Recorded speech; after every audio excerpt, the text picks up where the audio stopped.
Nechta qizingiz bor? 5 ta qizim bor. Deyishsaki, o'g'il farzand aytar ekan, ona sizdan Makka qarzim bor. Qiz farzand aytar ekan, ota sizdan jannat qarzim bor.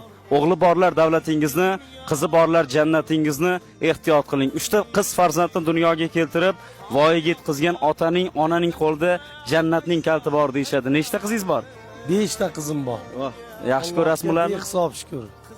Jonimdan ortiq ko'raman. Bekorga 1000 o'g'ilga alishmasman qizlarimni degan qo'shiq aytmagansiz. Albatta. Hozir qizlaringiz haqida she'r aytib beraman. Jonim bilan. Bir gap aytay, darrov qovoq uyushmasin. Onalari bu xabarni bilishmasin. Qolganlari mendan xafa bo'lishmasin. Yaxshi qizlar dadasiga o'xshaydilar. Iffatini ta'riflashga so'zlar kamdir. Haqiqatga xolis yaratgan hakamdir. Ayta olmaydi buni yolg'on deya kimdir. Yaxshi qizlar dadasiga o'xshaydilar. Erib bitar sog'intirgan qor, sepin yig'ib ketadi bahor. Yaqinlarning baxtiga doim qizalog'im, yaxshi ham sen bor. Minnati yo'q muhabbatingni, yonimdasan har kun, har tuni.